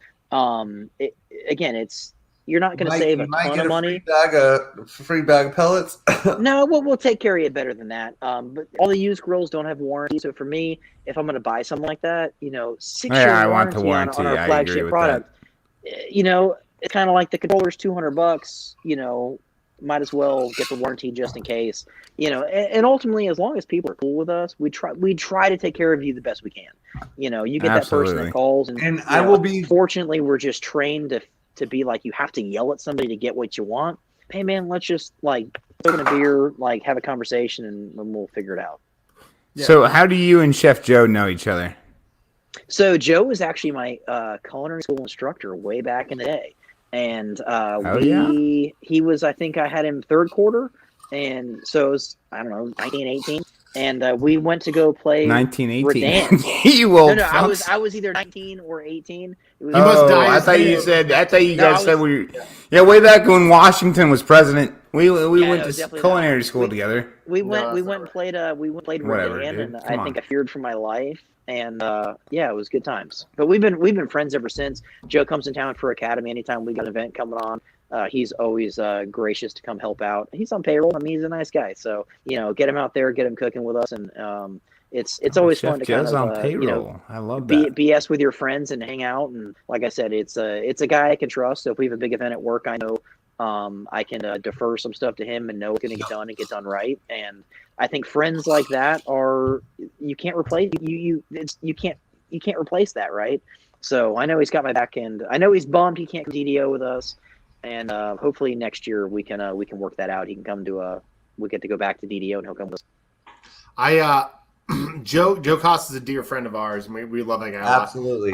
And so I'm gonna ask this question. I'm gonna lead it with, who do you think would play Joe Costa in a movie? Ooh, God, that is a fantastic question. All right, so Yeah. it's got to be somebody. He's a little James Franco, but he's not. So it's got to be somebody that can pull off quirky, Uh-huh. but like the utmost confident, quirky person. Yeah. Buscemi? Is it I Buscemi? Ah, Is it Oh, Buscemi? man. It could be. Honestly, I think Keanu Reeves could pull a great Joe Costa. Oh, yeah. Well, he can do Joe anything. Costa could do it to Keanu Reeves, for sure. Yeah, Joe Costa could be. Oh man, I'm still waiting for Joe to hook it up with some of those fluid moonshine escapes. He's only sitting on like 22 of those things. dude, he will not give you one. Talk about the most butter disc ever. He was at the office not long ago, and I threw one, and I was like, dude, like, it was like every time you just throw that disc. Maybe it's one you haven't thrown in a while, or you just pick up that mold, and you're like, okay, this feels great. And you throw it, and you're like, oh, it was that. Like, it was a great disc. That was my Gator moment. Who's going to play you in the movie? Oh man, he's got to be sexy. Let me see. That's, I don't know. Matt I'll Damon. go with Mr. How about Mr. White, Quentin Tarantino movie with the Is that who played that? Norman Reedus, maybe. He's No. kind of Reedus he's, has got the Yeah, I like Little that. bit. Yeah. little Norman Reedus, maybe. He has his own restaurant in Peachtree City. That Yeah. Oh, he, very cool. Yeah, Yeah. definitely pre-zombie killer Norman Reedus. All right. I like that. I He's like that. way Like, way too Boondock badass Saints. right now. Boondock Saints, Norman Reedus. Bingo. Bingo. Bingo, bango. That's a good movie. I think it holds up. I'm not really sure.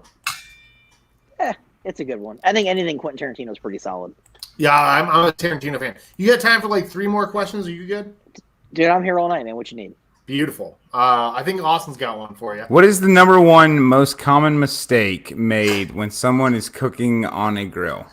Oh, so this is as it pertains to a Recteq or any grill. Any grill, period. whatever, both things. I mean, let's go through all three. The When you're 9 butane, years old, you're trying to grill So- the out. propane. You F Perfect. up. Propane, you run out of gas. And you feel Right. like a dumbass. Your chicken's Dumbass, not yeah. cooking, right? And then you get the oven hot and you just pissed everybody off. For charcoal, either you didn't build fire big enough or you've just charred the outside of something and it is raw on the inside. Yeah. Like, Pittsburgh Rare. I mean, nuked. Yeah, but in the case of chicken, not so much. No, not so good. You in have chicken. like No. you have like nuked the outside, and the inside is just like. Yeah, Stone no cold. thank you. So funny story on a Recteq. Every now and then you get. We have an after-hours phone, so sometimes I'll hold that around holidays. Because if they're cooking and this and that, people are gonna, call, ask how to cook a turkey or prime rib. I think our sales guys work really hard, so I try to, if I can, get the phone for that weekend, so they don't have to worry about it. But in one of our grills, there's a light switch, and sometimes folks will try to turn the grill on with a light switch. You got to use the power button. So every now and then it's pretty funny. It's like, not hey, plugged man, in. Little Wow. over. Turn it off, And turn then it there was back on, wait 30 seconds, reset. And then there was a guy, and he felt awful. He was up in the Northeast, and it was cold out, and they're wood pellet grills, so they burn wood the entire cook. No pellets, no fire, no heat. He ran out of pellets, and his turkey was almost done, and he was freaking out, asking me how I could turn the emergency heat on the grill to keep cooking, and I was like, Nope. nope, not gonna happen. But no, most of our You gotta go customers are outside pretty and cool. pellet some wood, my friend. Yeah. I mean, you go out there and whittle some wood or get the oven on. But if you, like I said, Some wood.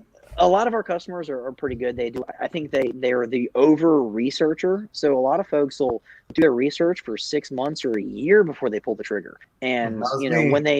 when they finally do it, they get the grill. They could probably recite our last 30 videos almost verbatim, and it's cool. It sounds like you need they're- to be in the head of marketing for Recteq, not just what you're doing. No, we have marketing geniuses. I'm just a guy that likes to grill and drink beer. You guys are crushing so it. And also you're crushing it for having marketing geniuses so you can drink beer and grill. Like, yeah, Yeah, I no mean, kidding. greatest I mean, job it's ever, out right? there. I mean, it's one of those things. I love to go to work every day. It's I live about 45 minutes away, and a lot of times I'll be talking to customers, both driving and coming home from work, which is kind of cool because it's all about the end of the day. If I can give you some advice and you can cook something you are really just like scared about, and then you crush it. Like no better feather in the cap than that. Knowing that these guys and ladies are out there just making some delicious food. Nothing sells better than filling somebody's stomach. Yeah, and even No like joke. with COVID, everybody was stuck at home, and you were cooking more. And I think people were really frustrated cooking on inferior equipment, and they were like, "That's it. Like I've had enough." I've had enough. I'm just And going to they get the said easy like, bake. "That's it." Yeah, and we had a lot of female customers that jumped on the Recteq bandwagon, which is even more amazing because a lot of the females are I don't want to say they're scared to grill, but they're almost like I don't want to say trained, but like they're almost like told they can't do it. Well, Right. good luck telling my wife she can't do something because she's gonna do it, hell or high water. And all these ladies were getting the grills and putting them together and making these amazing meals with the utmost confidence, which is awesome. Like because grilling is not a guy's game. I mean, let's face it, the ladies know what they know what's good, and the fact that they can turn the grill on from the phone, monitor the cook, and still juggle a household. I mean, we have 3 kids. My wife is a rock star between juggling everything else, owning her own business and everything else. For her to cook enchiladas on a Wednesday night when I'm working late on the grill, I mean that's awesome. There is such a strange disconnect between the type of person who says, "Lady, get in the kitchen and make me a sandwich," and "Lady can't use the grill to cook." And it's such a dumb thing. It's like you think the dumb stereotype is they all cook and then they say no, you can't cook on the grill. Like, what a stupid thing to think, right? Yeah, and we have a lot of customers that come to our academies and like the guy grills and like the significant other makes the sides, and it's like no, that's not it. Like get out of my way, hold my beer. I'm going to do this, and I think it's kind of cool to see. Yeah. Our grills are family oriented. Like I feel safe with my boys who are 15 and 16. Turn the grill on, making something. I call my son sometimes. I'm like, hey man, what's that internal temperature at? Like when I'm at work and he's there, I was like, and he's like, oh, it's only at this. I'm like, okay, leave it on, and I'm comfortable with him turning everything up, everything. Yeah, because I would never give my sons lighter fluid. Like I was once 16. Like I was once 16. I wouldn't do either. It never ends well. And the fact that we'll do steak night here, I'll cut a bunch of meat, I'll make the sides, we'll invite a bunch of friends over, we'll play some games, and you're grilling your own steak. So and you see people kind of like stand back a little bit, and it's like no, like get in there and do it. You can make this happen. My son, it was funny. I would make fun of him. He was his girlfriend been dating for like a year, and it's a big deal. And he wanted to make her a nice meal. And I'm like, dude, go grill her dinner outside. And they sat outside, put the music on. It was hysterical. And you sat inside and watched every bit of it, didn't you? Oh, dude, I recorded it. I sent it to my wife. The ring camera. That's going to be played on their wedding night if they remain together. So I made creme brulee for him. So I showed him how to like burn the creme brulee on the top of the torch. Oh yeah. So he's literally looking at her like burning his hand. Like, and all of a sudden you see him like drop the. Oh, dude, it's great. Like it's talking about the greatest like video footage ever. Teenage men are the dumbest people on the planet. I'm gonna put it out there. We're just really stupid. Oh my god. That's so good. Dumb people. But that's great. For sure. I just love that. But again, like he can grill her a steak, and whether you're making briskets or biscuits, anything in between, it's a lot of fun. But it's about bringing families together. It's about having. That's such a quote line. Whether making them briskets or biscuits, biscuits or briskets. This guy's trained. That's not even. We had a viewer say that's scripted. There it is. TJ Murphy, biscuits to briskets. Dude, TJ Murphy is awesome. He was one of our academy graduates. He actually came down. They live in North Carolina, I believe. He dropped off some goodies for me, but they came down to movie nights. His daughter, talk about a riot. I think she's got to be like 6, maybe. She's a little bit younger than my daughter. Dude, she was out there. We've got bands for Academy both Thursday, Friday night. And I'm not talking like, one piece. Like, we have like full on like bands. They might be like playing some Metallica, Pearl Jam, whatever. This girl was like going hard. I'm talking dancing, having a blast. She was up to like, they stayed for the late show. We do a live show at 11 o'clock on Thursday nights. And she stayed up for that with them. But super, super nice people. TJ actually showed up early. Hell, they put a hog on the grill at about 4 o'clock in the morning. But solid dude right there. I know where my next camping trip's going to be. We've got 2 camper hookups at the office. We've had some tent campers stay for Academy. But hey, man, anytime you guys want to come by, check it out, by all means. I will be there. Come hang out with us and smoke some good food and check it out. It's pretty humbling to see, like, our first building that they started in was like 3,000 square foot, and then they moved to about a 65,000 square foot facility. Now we're in a 660,000 square foot facility. Like, it's just bananas. That's insane. That's insane. I've got a couple of viewer questions for you.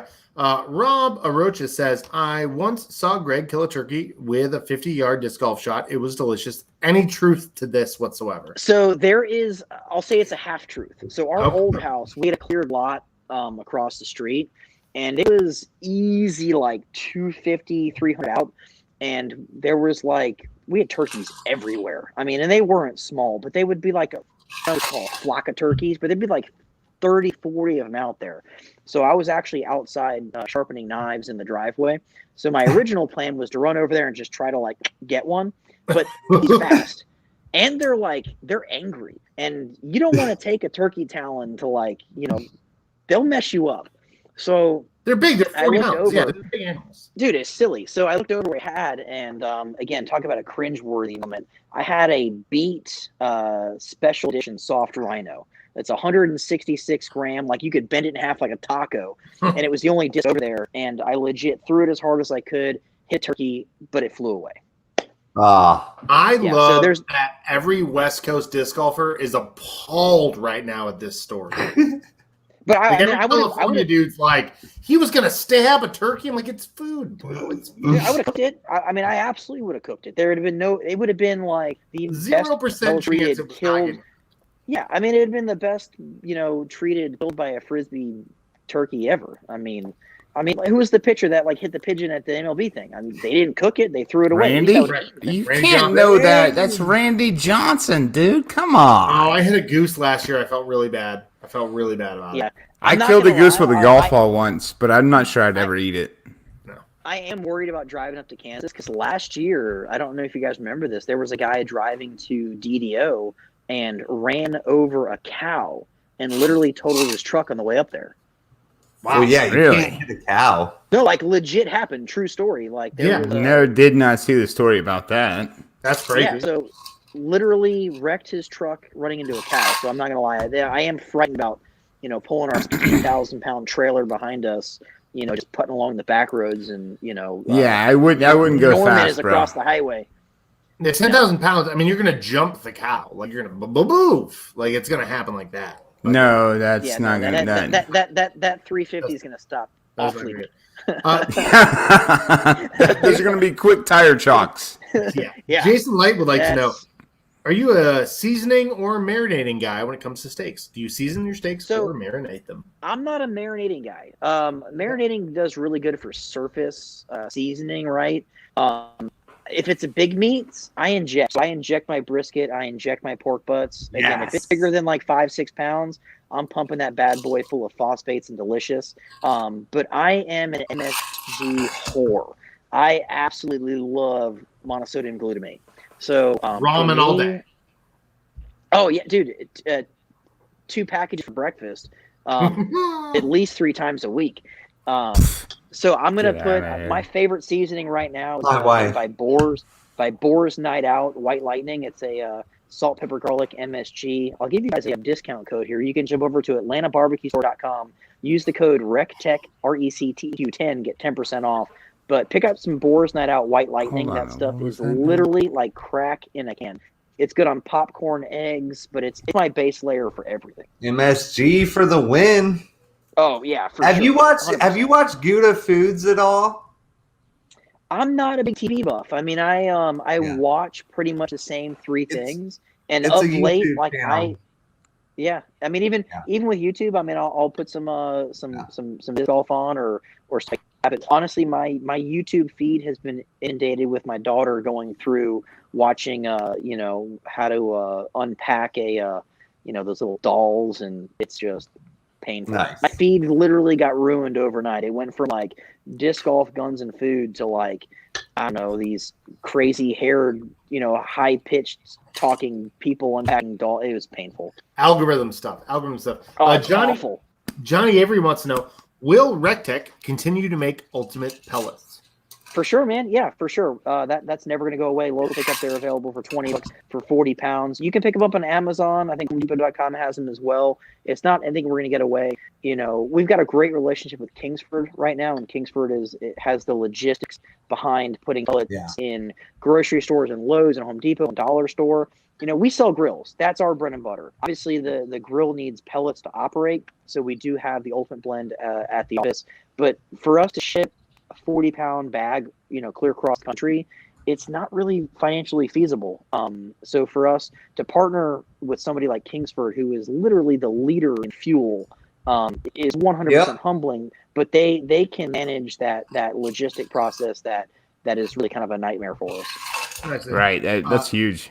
TJ Murphy wants to know: what's your favorite bourbon? Ooh. Let me think now. Was it Buffalo Trace? That's a good one. That's a great yeah. Woodford Reserve is pretty darn tasty. Yeah. I'll say Four Roses. Go ahead and say it. Four Roses. I'll say whatever's in the glass with 2 ice cubes. Yeah, my man. Yeah, my man. Awesome. I like that answer. That's all. Maker's Mark 8 year though is really good. But see, I used to fly a lot with Delta, and they would do the Woodford, so I kind of got on a Woodford kick. Yeah. But it's a little pricey, so it makes sense with your smoky palate. I'm a with Woodford. It does make Bingo. sense. I'm a bougie Basil Hayden's guy. So Get out of here. yeah, of course. Yeah, I'm not. Bad I'm not a liquor snob. I mean, I drink Bud Light with the best of them, and you know, my grandfather's 95 years old, and when we get together, if he wants a single malt, well, by damn, I will drink some iodine with him and enjoy it. So. Some iodine. Dilly. It's awful. Dude, Dilly. It's some of those fucking single malts are just it's awful. classic drinking water. Classic drinking water. Yeah, it's I use Bud Light to sober up most of the time. So yeah. You know what? Smart move. I mean, Coors Light at the lake, you can crush a 30-pack before 11 o'clock and not feel bad about yourself. Oh my god. Right. You don't even know. You didn't even drink beer. Yeah. Yeah. Okay. Yeah. Oh yeah. You didn't even drink beer. Yeah. No. What? That was breakfast. For sure. Hookers. Well, Johnny, I'm glad you have money. That's nice. Anyway. All right. Last question, Greg. Do you have any questions or advice for us? Questions or advice? So I think y'all's podcast is hysterical. I don't tune in for the duration because your podcast is longer than my attention span most times for some stuff like that. But I think just keep on keeping on, man. I think, you know, the more you guys can get out there and have some fun and you know, enjoy camaraderie with each other. Maybe more contests back and forth between the three of you guys on air would never be a bad idea. Yeah. You know, I keep trying to tell these guys, but they don't want it. You know, giveaways are never a bad thing, you know, so maybe pulling a disc off the wall and trying to come up with some sort of, you know, asinine contest. I actually had a cleaver that we gave away last week that we had a guy that films for us. We call him the Sherpa. And, you know, his name's Tyler, but we wanted someone to take us to the mountains. So we figured we just call him Sherpa. And I was going to shave him with this cleaver if we got more than 100 likes on a specific video. And I think we ended up getting like 600-700 likes in about, 2 hours. So he wouldn't let me shave him, but we cleaned up his lines with a cleaver. It made for good TV. Wow. That's terrifying and amazing, and I love it. Yeah, exactly. I would never let either one of you take a cleaver to my face.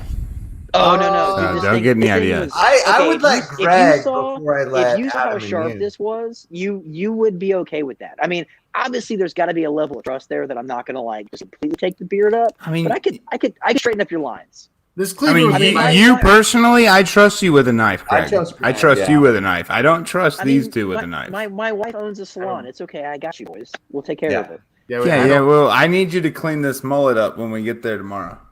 Dude, the mullets are glorious.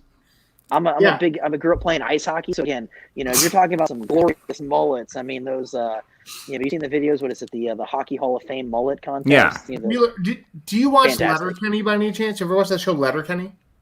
I have not. You should. Pitter patter. Okay. It's about a bunch of redneck Canadians who play hockey, and it's like always sunny. It's exclusively on Hulu. I'm pretty It's sure. amazing though. Yeah, it's very Okay. Yeah. We'll jam up with that for sure.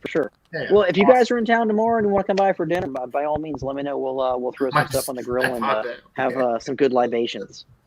Yo, Greg, I will be there tomorrow, dude. But I'm gonna give you the sign off. I want you to tell everybody where to find Chef Greg, where to buy a Recteq, all that good jazz.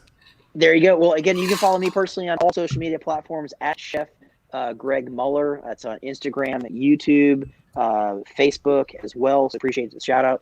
And then if you want to maybe win some cool stuff, go to recteq.com, recteq.com. Scroll all the way down the page, put your email address in there, sign up for our newsletter. We don't bombard you with BS. We send you emails, and stay tuned because we've got some amazing stuff coming.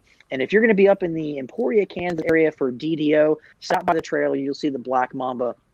And follow that on Instagram because we're going to, document the entire trip there the entire time to be Recteq_Black_Mamba.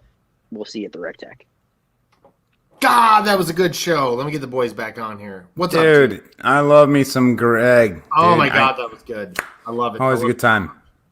That was really fun. We got to get him back on. We went a little long because it was just too much fun. He immediately ran off screen to pee, which is I love meat. I love that. I'm sure he did. I really do. So yeah, I will see Chef Greg tomorrow. I'm gonna send you guys a bunch of pictures, a bunch of photos, and you're gonna be super jealous. And I'm probably gonna hang out with him on Saturday too because it's gonna be raining. So, You gonna win? You gonna win? Yeah. Are the Robinsons out there, or are you? No, there's no Robinsons out there, so I think I can win. You got a chance. You got a chance. Langley Pond, and I have a very special relationship, Yeah. and that is like I play very well out there. Okay. Good. Like you do at Ferguson Park. Right, like Langley Pond, and Perkins Park are like almost equivalent. All right, fellas. Wait. Yeah. Sorry, Cody said, Good night, "Get out of gentlemen. here." I'm Austin Lytle. You'll Show have me a the good one. mullet again. Show me the mullet again before you go. Oh shit! Yeah, that's good. Oh, wait, boy, no. See ya. What the hell? No. Y'all have a good night. See ya. Bye. Get out of here. I don't know. What was he talking about? That wasn't okay. I'm going to go on the big screen and tell people about the stuff. Hold on. Sorry. This is God, hurry up. God, shut up, Cody. Anyway, next week, guys, on Frolfcenter, same bat time, same bat channel, we've got Atlanta women's disc golf. They're coming on. They're going to talk about it. And this is a picture from a Christmas event that they did. I'm not sure if that's Redan. It kind of looks like Redan, but it's not Redan. I'm not sure we have Amanda, Peggy, and or Sierra. We have some contingent from Atlanta Women's Disc Golf coming on to talk about their – no, I'm not sure who's coming on yet. But they're going to come on. They're going to talk about their women's global event that they're doing in May. They're going to give us a rundown of all the stuff that's going on. They're going to talk to us about how many porta potties are acceptable because it's more than they're getting. We know this is an issue.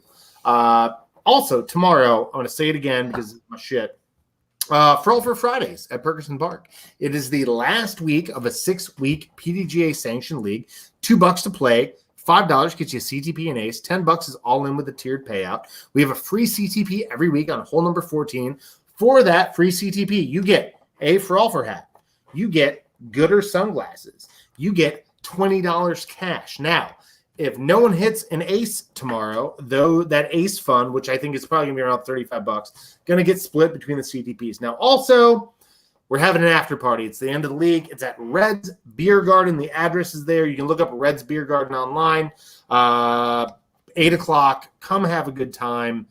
That's pretty much all I got. Cody, this is a great show. It's good to see you, my man. Good luck with your stuff. Love you. Bye. Ace Pool's at $96 at my weekly doubles at Lee Farm Wednesday night. Other than that, love all of you. If you have any questions about the Recteq grills, I suggest buying one. That's all my posts have been about for the past 2 weeks. Ribs, brisket, all of it. Love it, Recteq. Thank you, Greg, for coming on. Bye-bye, guys.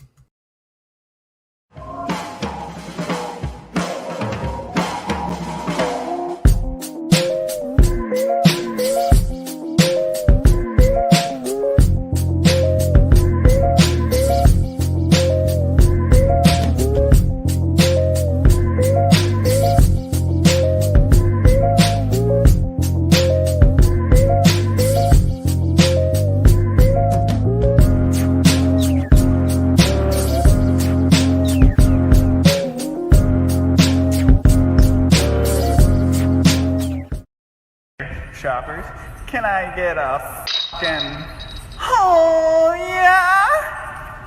Thank you.